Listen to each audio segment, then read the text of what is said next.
जय जगन्नाथ, जय श्री श्याम, जय राम जी की। क्रांति उड़ीसा मीडिया में आपका स्वागत है। मैं हूं नंद किशोर जोशी। सभी दर्शकों से अनुरोध है, कृपया इस चैनल को लाइक करें, शेयर करें, सब्सक्राइब करें एवं बेल बटन अवश्य दबाएं, जिससे आने वाली वीडियो की नोटिफिकेशन आपको मिलती रहे। आज हम चर्चा करने जा रहे हैं, अभी आज 1 घंटे पहले ही प्रधानमंत्री मोदी ने घोषणा की है, भारत के 3 रत्नों को भारत रत्न उपाधि से सम्मानित किया जाएगा। और यह घोषणा कर प्रधानमंत्री मोदी ने मास्टर स्ट्रोक खेला है। इसी पर आज हम चर्चा करने जा रहे हैं। भारत में कांग्रेस पार्टी करीब करीब 60 साल तक हमारे देश पर शासन की है और कांग्रेसियों को, मतलब सोनिया गांधी, राहुल गांधी, प्रियंका गांधी को लगने लगा था कि भारत तो हमारी जागीर है, हमारी जागीरदारी है, हमारी जमींदारी है और हम लोग इस पर शासन करने के लिए ही नेहरू गांधी परिवार में पैदा हुए हैं। ये इनके दिमाग में, दिलो दिमाग में बहुत अच्छे से भरा गया था, भरा हुआ है आज भी। इसी के लिए कांग्रेस की एकदम बुरी से बुरी गत आज अभी देखने को मिल रही है, फिलहाल पूरे भारत में। अब आज हम चर्चा करने जा रहे हैं, ये तीनों जो आज घोषित हुए हैं भारत रत्न के नामों पर, उसी पर चर्चा करने जा रहे हैं। सर्वप्रथम मैं चरण सिंह के नाम की चर्चा करने जा रहा हूं। चौधरी चरण सिंह पश्चिमी उत्तर प्रदेश के बहुत बड़े किसान नेता हुए हैं। पूरे भारत में किसानों के बहुत बड़े नेता के रूप में जाने जाते थे एवं बहुत बड़े स्वाधीनता संग्रामी भी हैं। स्वाधीनता संग्राम के समय बहुत बार ये जेल में गए हैं, अनेकों वर्ष ये जेल में भी रहे हैं ब्रिटिश के खिलाफ आंदोलन कर। तत्पश्चात वो इनकी खूबी मैं अब संक्षिप्त में बताऊंगा। उत्तर प्रदेश के सर्वप्रथम नॉन कांग्रेस चीफ मिनिस्टर हुए हैं चौधरी चरण सिंह 1967 में, अर्थात 1952, 1957 और 1962। ये 3 बार जो उत्तर प्रदेश विधानसभा में जो चुनाव हुए वो तो लगातार कांग्रेसी ही चीफ मिनिस्टर बने रहे, लेकिन पहली बार जो चौथी बार आम चुनाव हुए उत्तर प्रदेश के विधानसभा के, उसमें पहली बार गैर कांग्रेसी कोई अगर मुख्यमंत्री हुआ उत्तर प्रदेश में तो वे थे चौधरी चरण सिंह। और इनको और अब इनके बारे में और बताऊं आपको, तो 1977 में भारत में जो पहली बार नॉन कांग्रेस गवर्नमेंट आई सेंटर में, केंद्र सरकार में, उस समय ये पहले गृह मंत्री थे, होम मिनिस्टर। और ये उस समय थोड़े साल के बाद तो ये वहां डिप्टी प्राइम मिनिस्टर भी हुए चौधरी चरण सिंह। और इन्हीं को क्रेडिट जाता है, मैडम इंदिरा गांधी को इन्होंने ही गृह मंत्री रहते हुए, होम मिनिस्टर रहते हुए अरेस्ट करवाया था। 1978 में 1 महीने मैडम इंदिरा गांधी तिहाड़ जेल में बंद थी। वो क्रेडिट इन्हीं को जाता है, क्योंकि इंदिरा गांधी ने भी अपने राजनीतिक जीवन में अनेकों काले कारनामे किए थे। उसी के चलते उनको चौधरी चरण सिंह ने होम मिनिस्टर रहते 1 साल तिहाड़ जेल में, 1 साल नहीं, 1 महीना तिहाड़ जेल में बंद रखा था। तत्पश्चात वो बेल में आई। और कांग्रेस वालों ने क्या किया इनके साथ, कि कांग्रेस वालों ने चौधरी चरण सिंह के साथ में संपर्क कर मोरारजी देसाई की सरकार गिरा दी एवं चौधरी चरण सिंह को प्रधानमंत्री बनाए। 4 महीने ये हमारे देश में प्रधानमंत्री भी रहे, 1979 से 1980 के बीच 4 महीने। वो 4 महीने भी कांग्रेसियों ने इनके साथ में काफी गद्दारी की, काफी धोखाधड़ी की। कि क्या किए कांग्रेसियों ने, इनको तो प्रधानमंत्री बना दिए, क्योंकि जनता पार्टी जब आई थी वो ये लोग तो तिलमिला रहे थे, कांग्रेसी लोग छटपटा रहे थे बिना पावर के। जनता पार्टी का शासन आ गया था सेंटर में, कई स्टेट में भी आ गया था। तो मोरारजी देसाई प्रधानमंत्री थे फिर चौधरी चरण सिंह और जगजीवन राम जो डिप्टी प्राइम मिनिस्टर थे, उनमें मतलब एक तरह से इनको बोला गया, ललचाया गया कि आप प्रधानमंत्री बनो। चौधरी चरण सिंह प्रधानमंत्री बन गए, और चौधरी चरण सिंह जैसे प्रधानमंत्री बने और पार्लियामेंट सेशन आने के पहले पहले ही कांग्रेस वालों ने पहले तो इनको बाहर से समर्थन देकर प्रधानमंत्री बनवाया, देश की पहली नॉन कांग्रेस गवर्नमेंट को गिराया, मोरारजी देसाई थे जिसमें प्राइम मिनिस्टर। तत्पश्चात जो समर्थन इन्होंने दिया था चौधरी चरण सिंह को और प्रधानमंत्री बनवाया था, पार्लियामेंट सेशन आने के पहले राष्ट्रपति महोदय को चिट्ठी लिखकर वो समर्थन वापस ले लिया। अर्थात चौधरी चरण सिंह की सरकार गिर गई। अर्थात चौधरी चरण सिंह पार्लियामेंट ऐसे प्रधानमंत्री भारत के बने जो कभी पार्लियामेंट को प्रधानमंत्री के रूप में फेस नहीं कर पाए। उनको पार्लियामेंट प्रधानमंत्री के तौर पर फेस करने का मौका ही नहीं दी कांग्रेस पार्टी। ऐसी चाल चली थी, मतलब कुटिल चाल। और चौधरी चरण सिंह की और आपको खास बात बताऊं, वो तो प्रधानमंत्री थे, किसानों के बहुत बड़े नेता थे, लेकिन 1980 में जब वापस 3 साल के बाद चुनाव में जब वापस आई इंदिरा गांधी, तो पहले जैसे स्वतंत्र में जनता पार्टी कांग्रेस को उखाड़ के आई थी शासन में, उसी तरह 1980 में फिर 3 साल के बाद ही इंदिरा गांधी पुनः वापस आई। मध्यावधि चुनाव हुआ हमारे देश में और इंदिरा गांधी पुनः आ गई। और उस समय जो पुनः आई 1980 में, लेकिन पश्चिमी उत्तर प्रदेश में जहां चौधरी चरण सिंह का मतलब प्रभावी वाला क्षेत्र है, उस क्षेत्र में कांग्रेस पार्टी क्या कोई भी कारनामा कार्यरूप नहीं कर सका, इंदिरा के फेवर के हवा नहीं चल सकी। और वो पश्चिमी उत्तर प्रदेश का जो इलाका, जो 20-25 सीट चौधरी चरण सिंह के प्रभाव वाला इलाका है, वो सारे के सारे चौधरी चरण सिंह के ही लोग वहां से लोकसभा में जीते थे 1980 में। और चौधरी चरण सिंह को भारत में मतलब बहुत बड़े किसान नेता के रूप में भी माना जाता है, और जमीन से जुड़े कार्यकर्ता थे, और वहां पर हमेशा किसानों के साथ में ही बैठना उठना, कि उनसे उनकी समस्याओं के साथ में जूझना, उनकी समस्याओं से दो चार होना, उनसे ज्यादातर बातें करते थे। एक मुझे अच्छी तरह से याद आया कि उस समय संडे बोल के एक मैगजीन आया करती थी, कलकत्ते से छपती थी, आनंद बाजार ग्रुप ऑफ पब्लिकेशन की। वो संडे मैगजीन में छोटा सा एक लेख लिखा था फोटो के साथ में, कि चौधरी चरण सिंह जब होम मिनिस्टर थे उस समय, और होम मिनिस्टर नहीं, वो समय डिप्टी प्राइम मिनिस्टर थे, उस समय उनसे मिलने आए थे बिड़ला के बिड़ला, कृष्ण कुमार बिड़ला, जो भारत के प्रसिद्ध उद्योगपति थे और Hindustan times group of publication के मालिक भी थे, और शायद उस समय राज्यसभा सांसद भी थे के बिड़ला। उस समय वो मिलने आए थे। तो फिर जब वो मिलने आए उनके दफ्तर में, और उसी समय वहां बैठे हुए थे चौधरी चरण सिंह से मिलने के लिए मेरठ से, यूपी के मेरठ से कुछ किसान लोग भी आए थे मिलने के लिए। तो चौधरी चरण सिंह ने पहले किसानों को बुलाया, के बिड़ला को वहां वेटिंग में रखाया, और किसानों से उनकी जो समस्या सुनी, उनसे बात की करीब आधा घंटे। तत्पश्चात उनके जाने के बाद कृष्ण कुमार बिड़ला को बुलाया, जबकि वो भारत के 1 नंबर उद्योगपति थे। तत्पश्चात वो उस समय हिंदुस्तान और हिंदुस्तान टाइम्स जो अंग्रेजी का अखबार हुआ करता था और आज भी है, और हिंदुस्तान हिंदी का अखबार हुआ करता था जो आज भी है, उस ग्रुप के मालिक को वेटिंग में रखाया।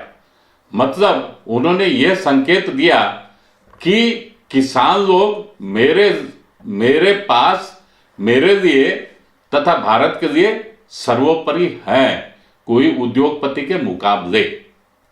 ऐसा संकेत उन्होंने दिया इस छोटी से न्यूज के माध्यम से।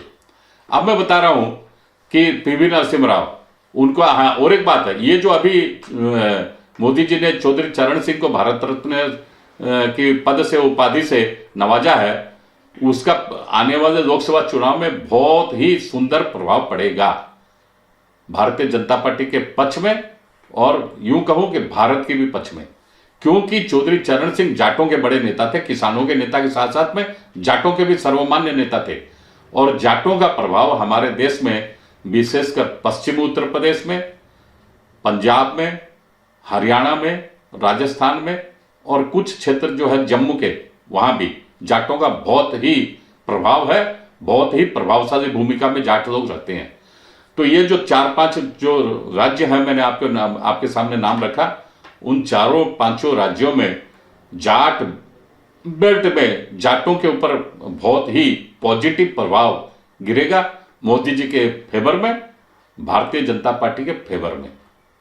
और इसीलिए आज चौधरी चरण सिंह के पोते जो वहां पर यूपी में है, उन्होंने ट्वीट कर जानकारी भी दी, मोदी जी आपने दिल जीत लिया। ये जो दिल जीत लिया वाली जो बात है, बहुत बड़ी बात है उसमें, दिल जीत लिया। ये जो 3 शब्द में बहुत सारी बात मतलब उन्होंने बोल दी है, और इसका काफी आने वाले समय में, आने वाले वर्षों में काफी, और विशेषकर आने वाले लोकसभा चुनाव में इसका काफी पॉजिटिव असर भारतीय जनता पार्टी के फेवर में देखने को मिलेगा।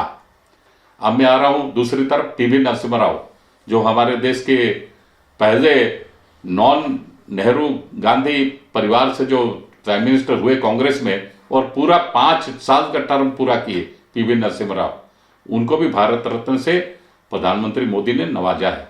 और पीवी नरसिम्हा राव की भी कुछ खूबियां हैं, वो एक मैं कुछ खूबी आपको बताता हूं। पीवी नरसिम्हा राव एक तो ये थे कि हमारे देश के पहले दक्षिण भारत के प्रधानमंत्री, दक्षिण भारत के व्यक्ति जो प्रधानमंत्री हुए। दूसरी बात है कि उनको हिंदी भाषा में इतनी पकड़ थी कि कोई भी नॉर्थ इंडियन भी शायद उनसे बहुत बेहतर हिंदी नहीं बोल सकता था। और बहुत सारे 14-15 भाषाओं के बहुत बड़े विद्वान पंडित थे पीवी नरसिम्हा राव। 14-15 भाषाओं के बहुत बड़े ज्ञाता थे, विद्वान थे। और उन्होंने, जब वो विदेश मंत्री थे यूनाइटेड नेशन में, संयुक्त राष्ट्र संघ में, न्यूयॉर्क में, उन्होंने विदेश मंत्री रहते हिंदी में भाषण दिया था यूनाइटेड नेशन में। क्योंकि पहला हिंदी में भाषण दिए थे अटल बिहारी वाजपेयी 1977-78 में। दूसरे व्यक्ति हैं पीवी नरसिम्हा राव, जिन्होंने हिंदी में भाषण दिया था यूनाइटेड नेशन में। इसके साथ साथ वो जो प्रधानमंत्री हुए, पीवी नरसिम्हा राव 5 साल पूरे प्रधानमंत्री कार्यकाल पूरा किए हैं, 1991 से 1996। उस समय इन्होंने भारत की बहुत बड़ी सेवा की है। किस माध्यम से, कैसे सेवा की है, वो भी मैं बता रहा हूं। उन्होंने सर्वप्रथम यहाँ पर जो कोटा परमिट लाइसेंस का जो राज था भारत में, जो नेहरू इंदिरा खानदान ने, नेहरू इंदिरा फैमिली ने, खानदान ने जो राज कायम किया था, भ्रष्टाचार का राज कायम किया था, उसको सर्वप्रथम तोड़ा। और लिबरलाइजेशन, उदारवाद, उदारी अर्थनीति, लिबरल इकोनॉमी को भारत में सबसे पहले लाए पीवी नरसिम्हा राव। और उस समय हमारे फाइनेंस मिनिस्टर थे देश के मनमोहन सिंह। लेकिन ये पीवी नरसिम्हा राव का ही विजन था, दृष्टिकोण था कि भारत को उदार अर्थनीति के दौर में लाया जाए, और उससे भारत को बहुत ही फायदा अभी मिला है और अभी भी मिल रहा है। उसका प्रथम श्रेय और सबसे बड़ा श्रेय मिलेगा नरसिम्हा राव को। नरसिम्हा राव की और भी 1-2 बात आपको बताऊं। नरसिम्हा राव जो अपने दौर के जो अंत में, जो प्रधानमंत्री के तौर पर उन्होंने जो नामांकन भरा था, पहले जब वो प्रधानमंत्री हुए थे उस समय वो अनडिवाइडेड आंध्र प्रदेश, मतलब तेलंगाना का भी जन्म नहीं हुआ था, अनडिवाइडेड आंध्र प्रदेश से वो लोकसभा के मेंबर के हिसाब से चुने गए थे। लेकिन बाद में जो 1996 में वो लोकसभा में खड़े हुए प्रधानमंत्री के तौर पर, उस समय उन्होंने उड़ीसा के बरहमपुर लोकसभा कॉन्स्टिट्यूएंसी को चुना था। और 1996 में उड़ीसा के बरहमपुर से पीवी नरसिम्हा राव लोकसभा सांसद के रूप में चुने गए थे। मतलब अगर टेक्निकली देखा जाए तो प्रधानमंत्री नरसिम्हा राव को उड़ीसा ने ही चुना था 1996 में, जब उनका मतलब कार्यकाल कभी कभी खत्म हो गया था। तो यहां से उस समय यहां भी उड़ीसा में भी कांग्रेस की सरकार थी, और उड़ीसा के कांग्रेस वालों की रिक्वेस्ट रखकर वो उड़ीसा के बरहमपुर से चुनाव जीते थे 1996 में। लेकिन उस समय फिर 1996 में कांग्रेस सेंटर में पावर में नहीं आई, और 13 दिन की उस समय सरकार बनी अटल बिहारी वाजपेयी की। ये एक बात गई।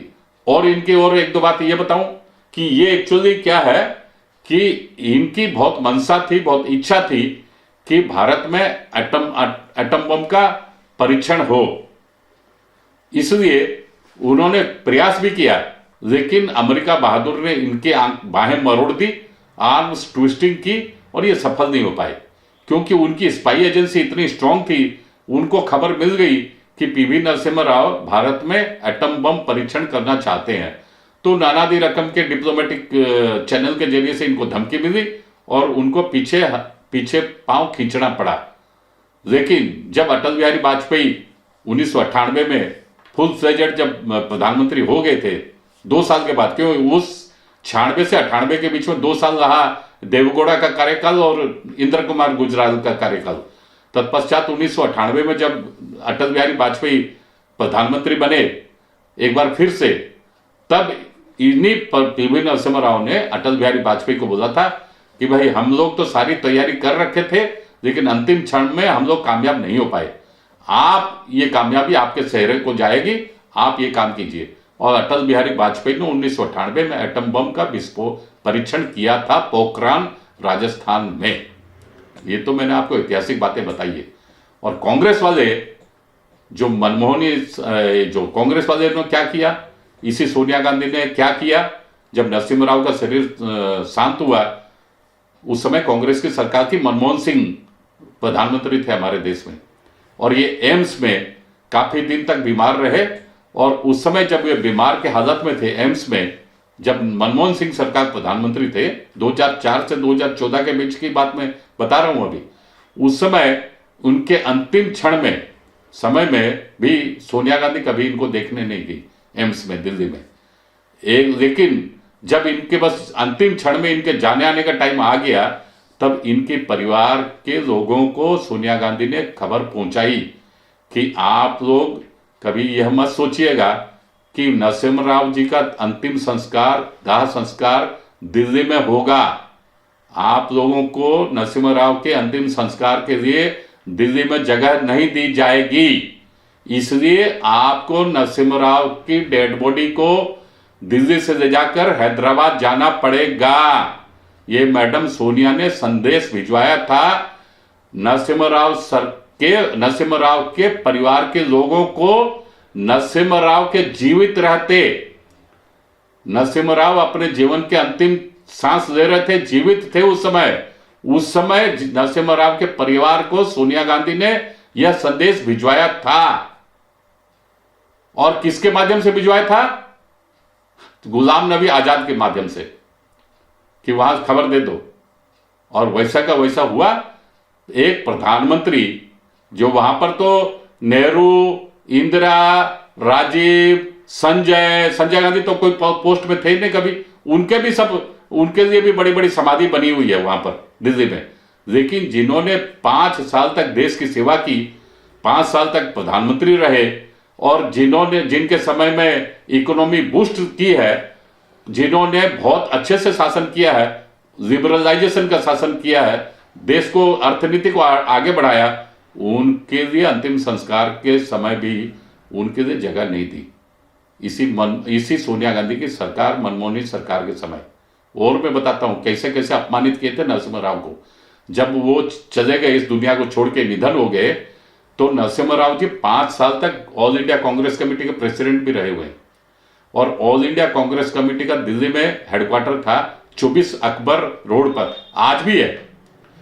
और वहां ये उनके निधन के बाद तुरंत खबर दी गई उनके परिवार को कि आप लोग कांग्रेस के हेडक्वार्टर में भी नरसिम्हा राव की डेड बॉडी को लेकर नहीं आ सकते हैं, हम अलाउ नहीं करेंगे कांग्रेस के दफ्तर में, कांग्रेस के हेडक्वार्टर में। मतलब आप सोचिए कितनी घृणा इस मैडम सोनिया के दिल में थी नरसिम्हा राव के खिलाफ।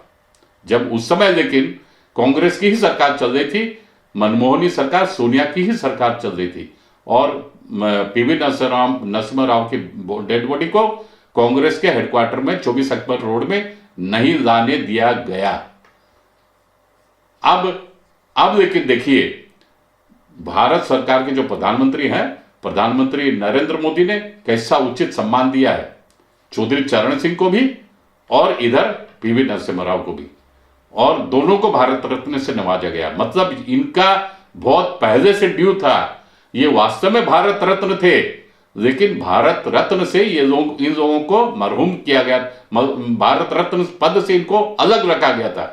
लेकिन प्रधानमंत्री मोदी ने इस समय जो इनका नाम अनाउंसमेंट किया, सही में देश प्रेम के हिसाब से, राजनीति के हिसाब से सही समय पर सही मास्टर स्ट्रोक प्रधानमंत्री मोदी ने खेला है। और नरसिम्हा राव को भी सम्मानित किया गया है और इधर चौधरी चरण सिंह को भी सम्मानित किया गया है। और इन दोनों को जो सम्मान से सम्मानित किया गया भारत रत्न देकर, इससे हमारे आगामी लोकसभा चुनाव में भी काफी दूरगामी असर देखने को मिलेगा। आने वाले समय में भी जितने चुनाव होंगे और भारत की राजनीति में बहुत ही पॉजिटिव असर देखने को मिलेगा। अब मैं तीसरे आदमी का नाम बता रहा हूं, MS स्वामीनाथन, जो पिछले साल इनका निधन हुआ है। तमिलनाडु के रहने वाले थे, बहुत बड़े एग्रीकल्चर साइंटिस्ट हमारे देश के ये हुए हैं। और इनके जीवन में 2 साल इनका कार्यकाल कटक में बीता है। कटक के पूर्वी हिस्से में विद्याधरपुर बोल के गांव है, छोटा सा, अभी छोटी सी जगह विद्याधरपुर, यहाँ नया बाजार से लगभग 2-3 किलोमीटर दूर होगी, 3-4 किलोमीटर होगी शायद। विद्याधरपुर में एक CRRI बोल के संस्था, सेंट्रल राइस रिसर्च इंस्टीट्यूट, इसके ये डायरेक्टर रहे 2 साल तक, MS स्वामीनाथन। ये तमिलनाडु के रहने वाले हैं और भारत के ही नहीं सारे विश्व के बहुत बड़े कृषि वैज्ञानिक रहे हैं। इन्होंने जमीनी स्तर पर बहुत जबरदस्त काम किया है और भारत को खाद्य मामले में आत्मनिर्भर बनाने में इनका सर्वाधिक योगदान रहा है। और इन्होंने एक MS स्वामीनाथन फाउंडेशन बोल के एक संस्था भी इन्होंने खड़ी की है रिटायरमेंट के बाद चेन्नई में। और उनकी देखरेख में आज भी कोरापुट में धान की कैसे प्रजाति डेवलप की जाएगी, कैसे ऑर्गेनिक खेती होगी, उसकी देखरेख इनकी संस्था MS स्वामीनाथन फाउंडेशन कर रही है। और भारत को मैं अब आपको याद दिला दूं कि भारत को अन्न के मामले में बहुत ही, मतलब अमेरिका से भी काफी जल्लादत झेलनी पड़ी थी जब हमारे देश के प्रधानमंत्री थे लाल बहादुर शास्त्री। और अमेरिका ने उस समय PL 480 के तहत जो वहां पर जो गेहूं पशु भी नहीं खाते थे, वो गेहूं अमेरिका से इंपोर्ट करना पड़ता था भारत को। और बड़ी लाल गेहूं, मुझे अच्छे से याद है, मैं उसमें बचपन में स्कूल में पढ़ता था, लाल गेहूं जो वहां पर पशु नहीं खाते हैं अमेरिका के, वो गेहूं अमेरिका सप्लाई करता था भारत को। वो भी तरसा कर तड़पा कर सप्लाई करता था और काफी लाल आंखें दिखाता था ये अमेरिका। और उस दौर से भारत को आज जो लाखों टन भारत जो चावल में, गेहूं में और दूसरे खाद्यान्न पदार्थों में जो आत्मनिर्भर बना है और बहुत बड़ा सप्लायर बना है, सारे विश्व को खाद्य पदार्थ में हम लोग सप्लाई करते हैं, उसका सबसे बड़ा श्रेय अगर किसी को जाता है तो वह है MS स्वामीनाथन। इनको भी जो भारत रत्न दिया गया है, बहुत बड़ा ही मतलब मास्टर स्ट्रोक खेला गया है प्रधानमंत्री मोदी के द्वारा। और मैं अगर इसको दूसरे एंगल से भी कहूं, राजनीतिक एंगल से भी, देश प्रेम के एंगल से तो मैंने, राष्ट्रवाद के एंगल से तो मैंने बता दिया, अब मैं राजनीतिक एंगल से बोलूं तो तमिलनाडु के ये है। और तमिलनाडु में अभी बीजेपी वहां अपनी बहुत जबरदस्त अभी तैयारी कर रही है, अपने पांव जमाने की राजनीतिक दृष्टि से बहुत जबरदस्त इनकी तैयारी चल रही है। उसमें MS स्वामीनाथन को जो आज भारत रत्न से नवाजा गया है, वो भी आगामी आने वाले लोकसभा चुनाव में बीजेपी को काफी फायदा देने वाला है। आज के अंक में इतना ही, अगले अंक में फिर मिलेंगे। जय हिंद, वंदे मातरम।